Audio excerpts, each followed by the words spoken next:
아주 미세하고 작은 기포가 끊임없이 올라옵니다. 좋은 샴페인일수록 계속해서 마시는 내내 이 기포를 눈으로 즐길 수 있거든요. 돈페리뇽하고 이거 중에 어떤 걸 마실 거냐 하면 저는 이거예요. 갑자기 왜 무통 로칠드를 꺼냈냐고요?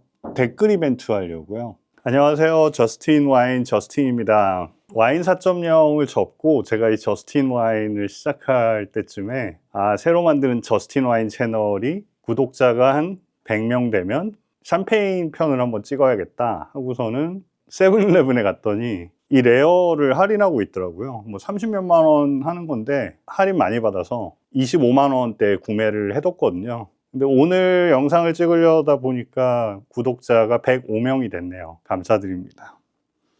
그래서 오늘의 주제는 빈티지가 없는 샴페인, 넌 빈티지 샴페인, 요즘은 멀티 빈티지 샴페인이라고도 하더라고요. 근데 빈티지가 있는 샴페인이 있죠. 그거는 과연 뭐가 차이 날까? 그거를 알아보기 위해서 빈티지 있는 샴페인인 파이퍼 아이직에서 나온 레어 샴페인 2013년 빈티지인데 이게 퀸 에디션이라고 그래서 뭐 박스도 있었어요. 원래는 박스는 내가 버려버렸고 그 다음에 셀러에 넣어놨던 이 레어 2013을 시음해 보겠습니다. 원래 샴페인을 만들 때 블렌딩은 포도밭별로 또 포도 품종별로 각각 다 발효를 한 다음에 또 그 해에 수확한 포도로 1차 발효한 와인들도 쓰지만 그 전해들에 리저브 해놨던 그런 1차 발효됐던 와인들도 또 블렌딩을 합니다. 이렇게 해서 모든 걸 다 블렌딩해서 만드는 게 넌 빈티지 샴페인이고요. 그 다음엔 2차 발효를 하기 시작하죠. 그걸 가지고. 근데 빈티지 샴페인은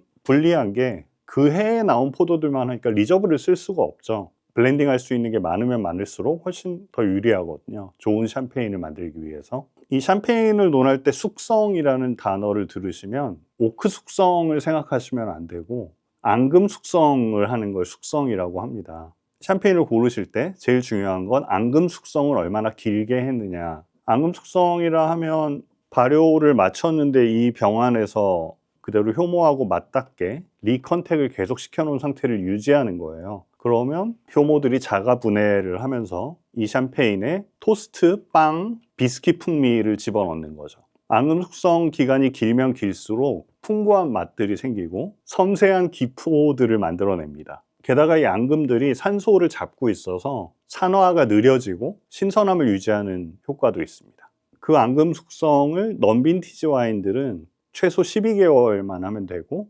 빈티지 와인들은 최소 36개월을 해야 되는데 브랜드별로 급별로 다르지만 보통 막 4, 5년 하거나 10년을 하는 경우도 있습니다. 샴페인의 이 양조 과정을 이해하시면 바로 알게 되는데 빈티지 샴페인이던 넌 빈티지 샴페인이던 RM이던 NM이던 다 데고르 주멍이라고 해서 이 효모 찌꺼기들을 다 꺼내고 나서 제대로 코크를 막은 다음부터 그 다음에 병 숙성이라는 건 의미가 없고요. 데고르 주멍 하기 전에 앙금 숙성을 얼마나 길게 했느냐가 그 샴페인이 어떤 풍미와 향이 나겠구나를 결정하는 요소죠. 레어 샴페인은 원래 파이퍼 아이직의 이제 최고급 샴페인으로 쭉 만들어져 나오다가 요새는 아예 레어 샴페인이라고 독립을 했더라고요. 도요다에서 렉서스가 독립한 것처럼 프리미엄으로 아예 독립을 했더라고요. 유명한 일화는 루이 16세의 왕비인 마리 앙뚜아네트한테 이 파이퍼 아이직 최고급 샴페인을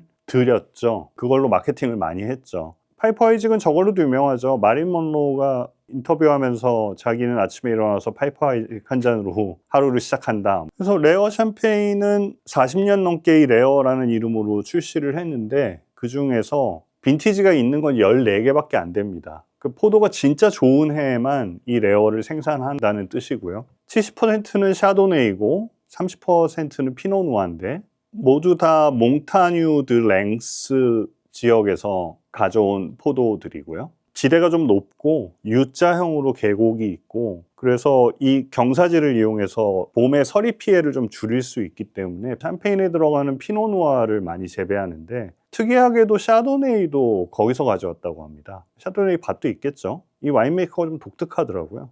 근데 11개 마을에서 가져온 포도로 만든 건데 11개 중에 7개가 그랑크리 마을이고요. 그다음에 3개가 프리미에르 끄리라고 합니다. 비싼 포도로 만들었다는 얘기죠. 샴페인 사실 때 여러분 속지 마르셔야 되는 건 샴페인에 그랑끄리 써있고 프리미에 끄리 써있는 생산자들이 있습니다. 이게 부르고뉴의 그랑끄리, 프리미에 끄리하고는 좀 다릅니다. 부르고뉴는 밭별로 다 만들었잖아요. 아주 미세하게. 이 샴페인의 그랑끄리, 프리미에 끄리는 에쉘데 끄리라고 해서 한 마을의 포도값을 결정하기 위해서 요 마을 건 그랑끄리, 요 마을 건 프리미에 끄리, 요 마을 건 그냥 일반, 이런 식으로 정했던 등급 체계인데 요즘 거의 무용지물이거든요.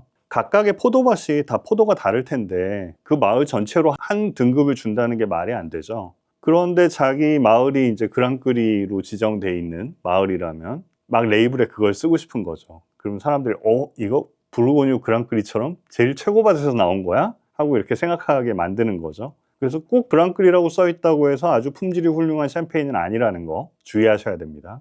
이 레어 샴페인은 무려 8년 동안 앙금 숙성을 한 다음에 다시 1년을 또 보관했다가 출시했다고 합니다. 그러면 앙금 숙성에 의한 풍미가 굉장히 강할 거다, 그렇게 생각됩니다. 이제 따서 시음을 해보겠습니다. 레어 샴페인, 색깔은 금빛이 약간 번쩍번쩍하죠. 근데 굉장히 옅어요. 라이트 골드 색이고요. 아주 미세하고 작은 기포가 끊임없이 올라옵니다. 좋은 샴페인일수록 계속해서 마시는 내내 이 기포를 눈으로 즐길 수 있거든요. 와, 향은 굉장히 강렬합니다. 주도적인 건 갈변 사과, 잘 익어서 나중에 갈색으로 변한 그 사과 있죠? 오렌지도 약간 있는 것 같고요. 흰 꽃향도 있고 홍차향도 있습니다. 맛을 살짝 볼까요?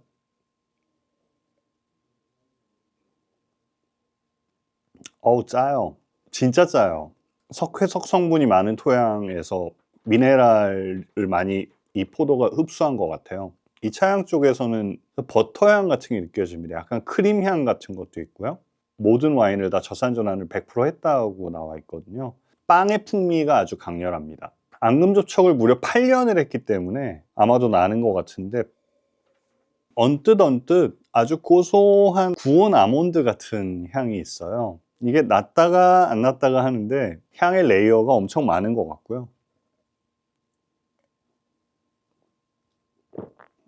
맛에서 숙성에 의한 3차향이 꿀맛이 나요. 독특한 설탕물하고는 약간 다른 맛 있잖아요. 그 맛이 좀 있습니다.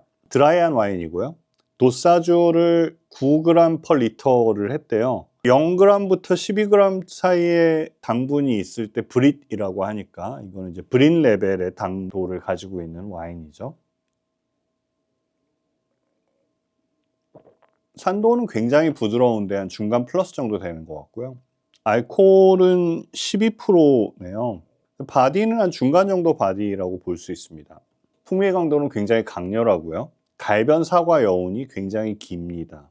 그래서 종합평가를 해보자면 보카미는 1차, 2차, 3차가 아주 고르게 나오고 어느 한쪽에 치우침 없이 부캐 상태를 이루고 있습니다. 밸런스 굉장히 잘 맞췄죠. 하나도 튀는 게 없어요. 좋은 와인들은 이래요. 뭔가 이렇게 걸리는 게 없어요. 풍미 강도 강렬한, 여운의 길이 긴, 그래서 훌륭한 와인. 비비노 점수 주라면 4.5점 주고 싶습니다. 한 줄 요약을 해보자면 좀 신선 상큼한 샴페인에 약간 지루해졌다. 그래서 난 2차, 3차도 있는 부캐 상태의 샴페인을 마셔보고 싶다. 딱 그 와인입니다. 2차, 3차가 좀 더 강한 샴페인을 드시고 싶으면 돈페리뇽 드세요.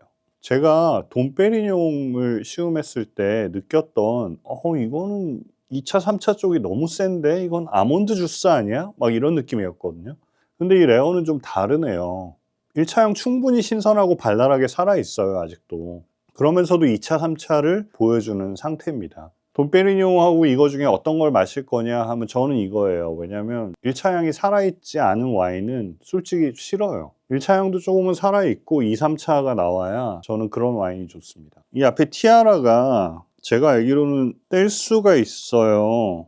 싹 떨어졌죠?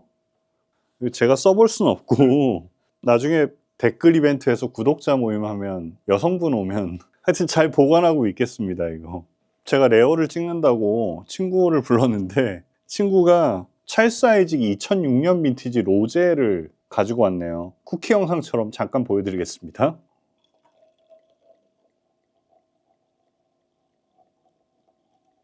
로제인데 오렌지빛이 나요. 와, 얘도 좋은데요.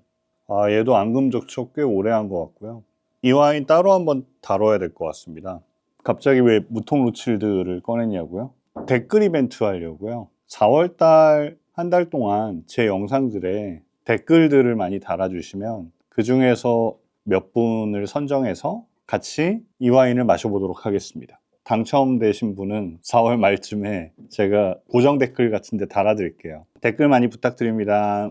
지금까지 저스틴 와인의 저스틴이었습니다.